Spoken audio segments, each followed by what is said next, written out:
Hola a todos. Voy a pasar rápidamente al inglés para presentar a nuestro ponente.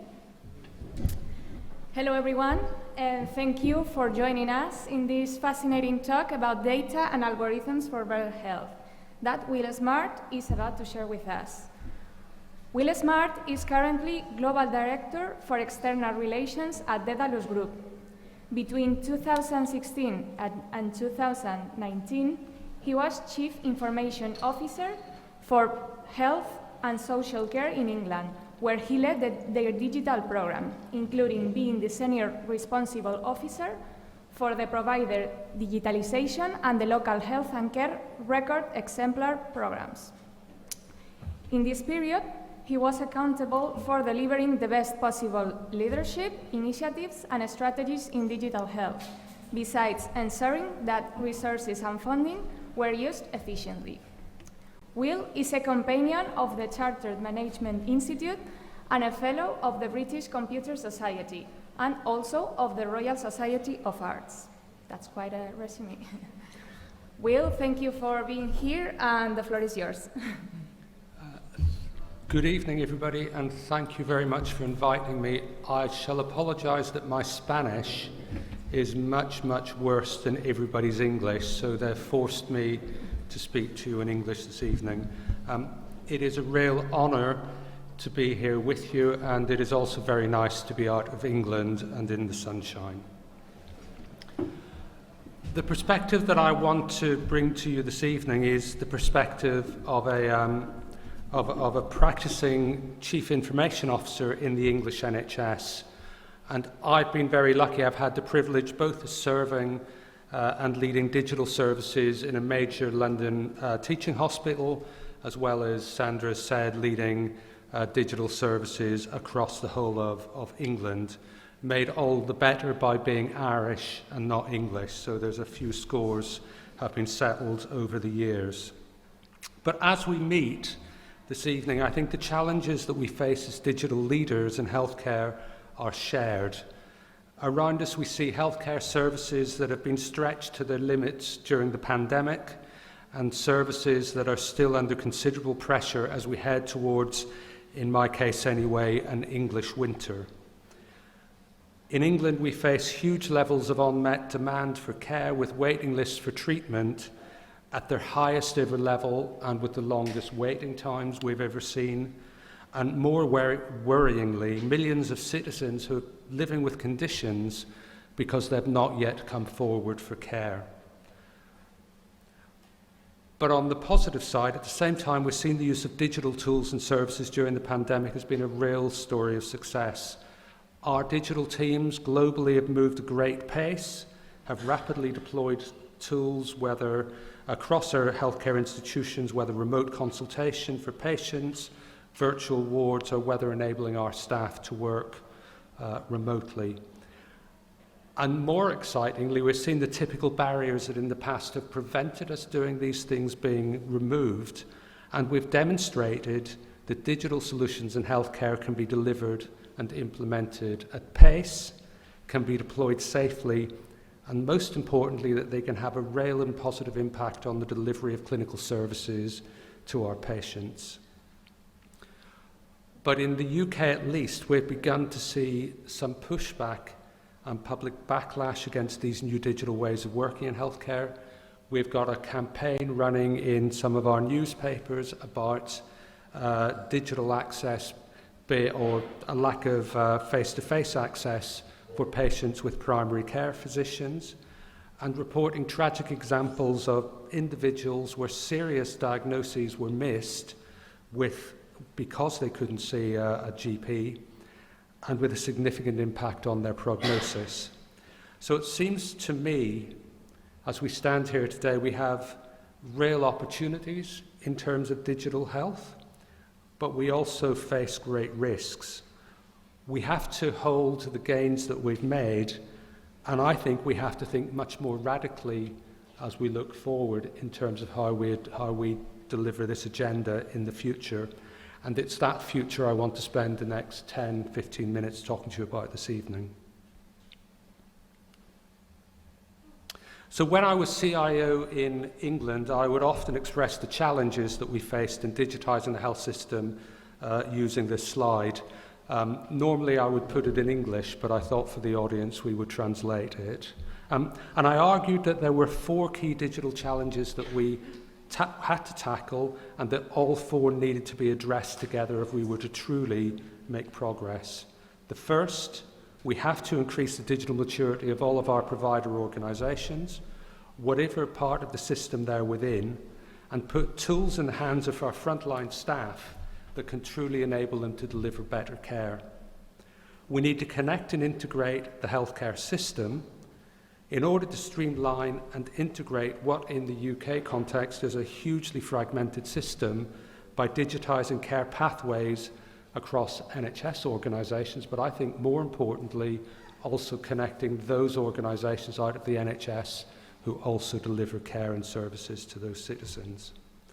We need to make better use of data and the data that we hold within the health system to enable us to reduce unwarranted variation, to improve the care planning, and to make the maximum and the best use of the limited resources that we have to deliver maximum value to our citizens, and to use real-time evidence to truly transform research. And finally, to transform the experience of care for our patients and service users by giving them the digital tools that enable them to be equal partners in the care that's delivered to them. Since then, I've added another slide when I talk about these challenges, which is thinking about the same problem but in a different way. And those of you who work in the technology departments of your institutions will recognise this well, because digital transformation is in reality trying to do 2 things at once. We're trying to focus on delivering new services that can tangibly change the outcomes that we deliver, the business outcomes, while at the same time we have to manage and modernise the legacy estate, those critical IT systems that keep the wheels turning in our organisations. So we have to spend our time thinking in both those ways.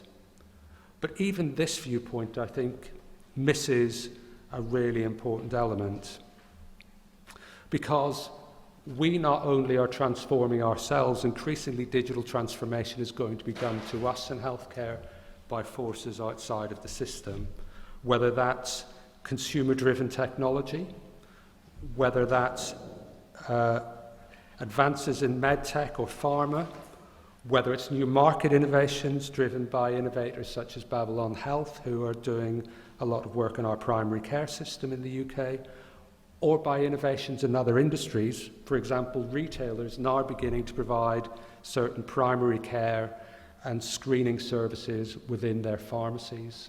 So this is happening and is being done to us. So we're constantly reacting to innovation as much as we're driving it.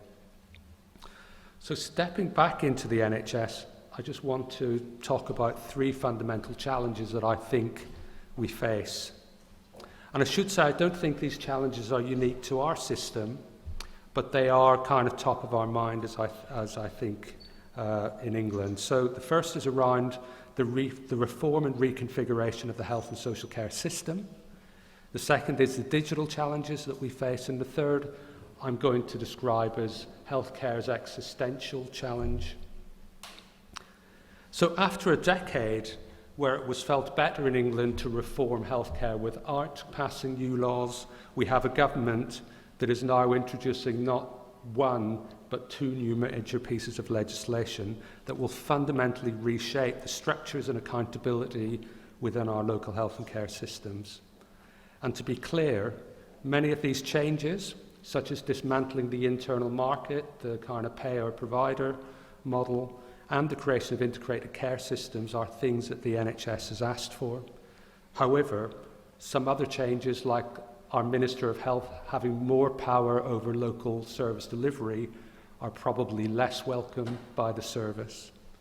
But the direction of travel is clear. We're moving from a system that is institutionally led and institutionally driven, one that's focused and rewarded based on episodic care, to one where the health system is accountable for delivering the best possible care to populations as a whole, and which integrates care across the complete care continuum. This includes the NHS, but it also stretches into our social care system, which is run by our local government rather than by the healthcare system. The second challenge that I think we face is what I'm calling our digital challenge. I don't know what the position is in Spain, but in England, we spend about 2% of our healthcare budget on technology. And I believe that's woefully inadequate to address the operational and clinical challenges that we all face. At the same time, the focus of our central bodies is to encourage the implementation of EPRs within our institutions. And don't get me wrong, I passionately believe that digitising the front line is critically important, but the services provided by EPRs deliver the conditions for digital transformation, but they're not digital transformation themselves. They are, I would argue, necessary but not sufficient to drive the kinds of transformation that we need in our systems. And given the resource constraints that we have, the focus of most CIOs and most organisations is on pragmatic investments to incrementally move the agenda forward rather than taking big steps. This is combined with an environment that's political and strategic in our case, that continually changes direction. Every time we have a new health minister, we have to change what we're doing again. We never let any digital strategy that we're implementing actually get to the end. And it sometimes appears like in English healthcare, there's no digital wheel that we can invent that can't be reinvented better by the next person. I think we sometimes just need to let strategies complete and see where that takes us. And finally, there's the existential challenge for the service. Now, in England, there's a saying that the National Health Service is as close to a national religion as we have, and the vast majority of our citizens hold the founding principles of our National Health Service close to their hearts, that high-quality care is universally available to whoever needs it based on their need, not on their ability to pay for it. But as I said earlier, we're faced with huge challenges as a result of demographic pressures, the result of an ageing and a sicker population. We're also beginning to see the impact of austerity and decisions taken 10 years ago by our government that is showing our average life expectancy in the UK is beginning to drop. For example, we have a 27-year difference in life expectancy for a man that lives in Blackpool, which is a seaside town much like Torremolinos in the north of England, apart from it has much less sunshine, and central London, 27 years. And that cannot be acceptable in any advanced economy. It's also clear that there's an imbalance between demand and capacity. We're seeing a rising tide of mental illness in young people as a result of the pandemic. And it's clear that continuing to deliver services how we have delivered them in the past will not address those challenges. And finally, as I mentioned, we're increasingly seeing external innovations impacting us, whether the consumerization of medical devices, new developments such as home monitoring to help elderly citizens remain in their home, or new healthcare firms disrupting care delivery. I think that these changes will fundamentally reshape the expectation of our citizens for the services that we are responsible for. And I believe that it's our role as digital leaders for each and every one of us in this room to begin to paint a picture of what a new digitally enabled healthcare system can look like, to describe how we can together create new digital services that will transform care and the delivery and experience of that care for our citizens. But more importantly, I think we need to explain why these changes are necessary, how they will benefit everyone in the system and who use the system. But we have a special role, which is we are charged with building the foundations, the new digital and data infrastructure and ways of working that will be the fundamental building blocks for the future. So I'm delighted that what we're going to be talking about for the next 2 days is how we define and develop these new approaches and architectures. So I'm going to spend a little time painting a picture of what I think this new system could look like. So today, we have 15 million people out of a population of about 65 million living with multiple long-term conditions, and they have the most significant health needs of anybody. NHS England estimates that they use half of all primary care appointments are used by that cohort. 70% of all beds in our secondary care organisations are occupied by those patients, and that the cost of their care is 70% of our primary and secondary care budgets. So a key challenge for the NHS and for all our healthcare systems is to create a new operating model that moves the focus of care from reactively treating individuals when they reach crisis and to make to intervene earlier to prevent illness, making better use of our limited resources while engaging the broader support of the ecosystem to enable the individual to remain healthy. And at the heart of this vision of the future of the health system is the creation of what we're calling in the UK a coaching health system, a system that puts the citizen at its centre, that utilises digital and data services to coach the individual to make the right decisions about their health, and that orchestrates the wider health system to intervene appropriately and only when it's required. So in 2018, the organisation I worked for, previously the Royal Free, commissioned a project to create a 10 to 15-year vision of what this person-centred health system might look like. And it created some principles that would lie at the heart of this new system. And I think these stand as important principles regardless of the system that we're talking about. So the first is the focus of the system should move from curing illness to preventing illness occurring in the first place. The scope of care must move from being a medically centred view of the world and reacting to situations to one that considers all aspects of an individual's life and which is predictive to their needs. Moving the point of care from our facilities, from our hospitals, our clinics and our laboratories to settings that are closer to the person, where the delivery of care is personalised and always available, where our model of engagement with our citizens is coaching and guiding rather than telling people what they need to do, and where science makes much better use of real-world evidence to drive advances in our care processes.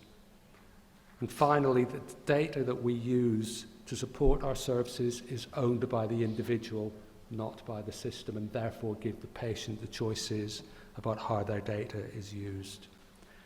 And I think we're beginning to see the first signs of this kind of system emerging. As a result of COVID-19, we're seeing the widespread adoption of virtual consultations. We're seeing services being reconfigured, splitting services and sites between elective and urgent treatment. And this virtual model of care is a reality beyond just GP practices and outpatient clinics, from highly specialised centres for virtual intensive care to virtual convenience medicine to basic diagnostics in rural India to therapeutic interventions in Korea. So I think we're beginning to see that change in reality, and given the above, I think it's very likely that acute hospitals will become smaller and increasingly focus on delivering care to the most acutely ill. For all other patients, care will be delivered remotely in smaller community, primary care, or virtually in their own home, and in all settings supported by the best expertise available from across the whole care system. In this new world, the expertise that you receive shouldn't be dependent on where you physically find yourself. And this virtual care model will enable more focused and efficient care that can scale up and down with demand. So more granular allocation of patient groups will allow expensive acute care facilities to focus just on those patients that really need it, and organisational boundaries replaced by a more responsive and flexible care model. Unfortunately, our government has different ideas. Currently, they're building 48 new hospitals. And to be clear, I'm not saying that the built environment is not important, and we absolutely need to invest in it, but we need an estate that reflects the right balance between physical care and what we can do virtually. And we need a vision through groups like this that begin to describe what that looks like and to begin to make the case for investing differently. So the health system that's described in the report, this is a picture that's used, is one that delivers radically person-centred care with each individual empowered, responsible and in control of their own care. And the system and care that's delivered by an integrated healthcare ecosystem mediated by a digital health coach. And it's important to note that this health ecosystem is drawn very broadly. It comprises what's described as an integrated population health system whose goal is to maintain the wellness of the individual, to maintain their health, and to deliver episodic care where that's required. The health ecosystem also extends to include non-health organisations, the research community, community voluntary and third sector organisations, as well as social networks, online and offline, the communities in which we all live. So our challenge and our objective over the next 2 days must be to design the foundations of this future health system, one that uses digital tools and data in a way that enables the sum of the parts of the ecosystem to be greater than the sum of the individual parts. So in the future, the role of our national, regional and local health system will be about more than the delivery of healthcare services. These new systems will constantly engage with our citizens to define the desired outcomes with each individual based on what that individual wants, and to manage the health of communities by intervening in the broader determinants of health and earlier in the cycle of illness. We'll orchestrate health and care ecosystems to ensure that services are available that are based on evidence, are safe, are efficacious and are impactful, but most importantly, making sure that these services are available universally to whoever requires them, regardless of their ability to pay. And finally, to deliver care to citizens in a collaborative and joined-up way. Over the next 2 days, you'll have an opportunity to begin to design this digital future. I'm really looking forward to spending the next 2 days with you, and most importantly, to seeing the outputs from your work. So thank you very much for listening.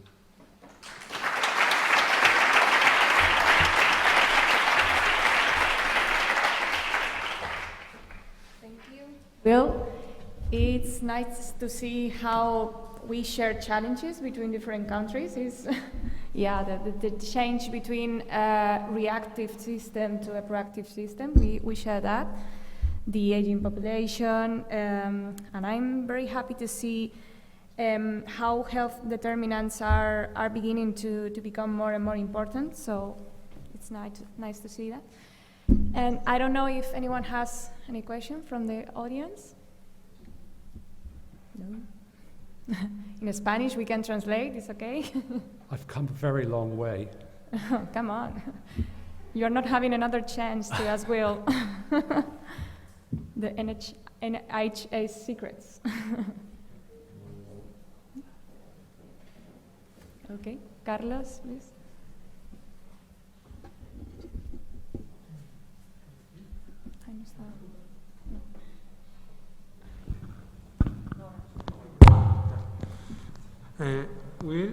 Thank you very much for this very interesting presentation about your experience and the ecosystem in healthcare in England and UK in general.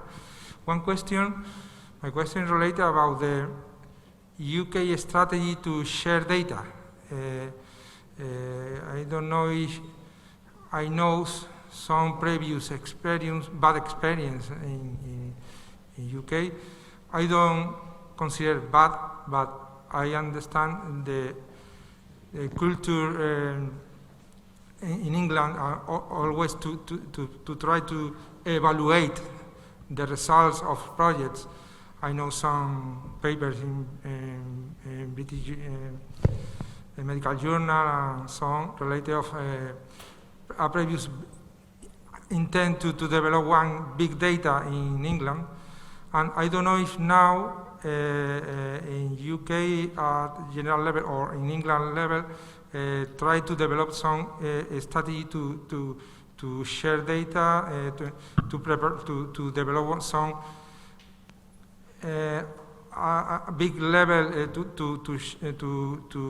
create some platform or so on or some kind of this experience. And the second question related of this, I don't know if you, in your opinion, we must develop some big level strategy to take consent of patients. For example, develop the concept of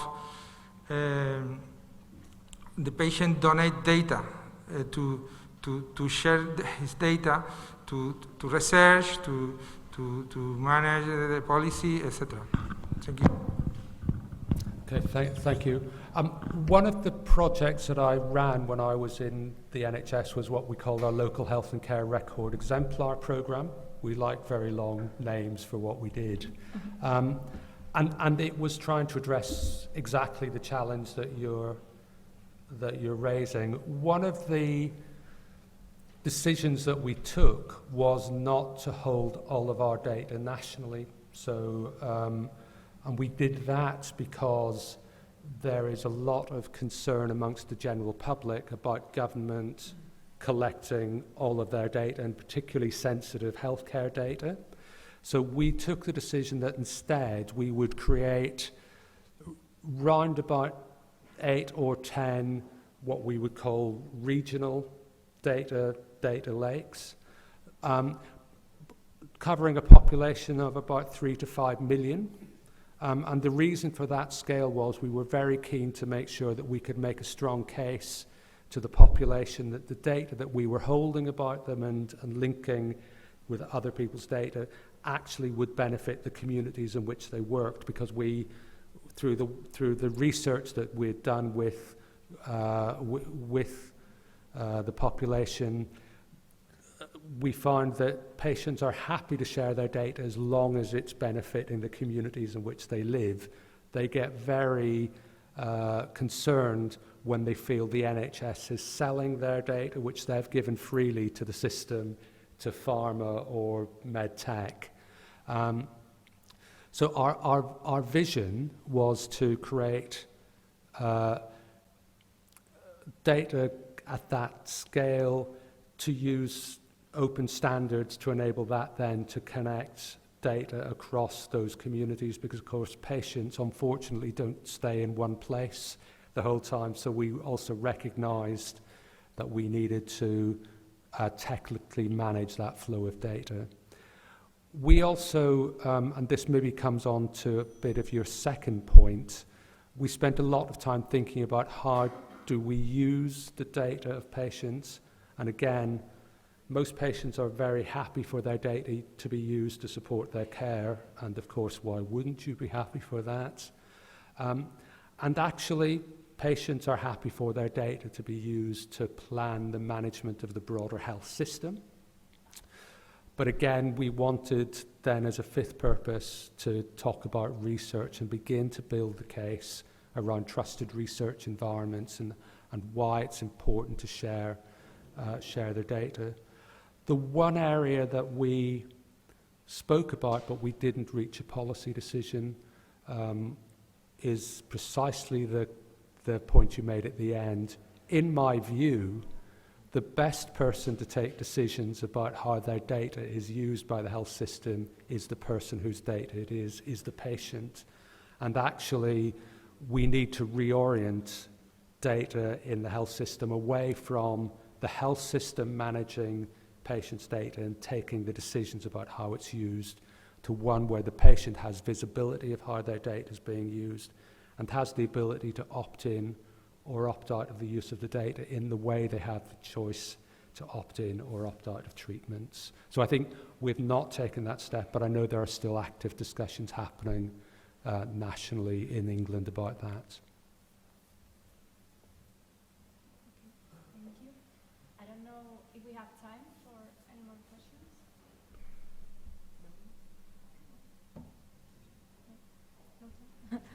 Okay, so we have to say goodbye and start with some break time. So thank you everyone for listening to this very interesting talk of Will Smart, and thank you, Will, for traveling all along. I hope you will enjoy our dinner. And thank you very much. Thank you.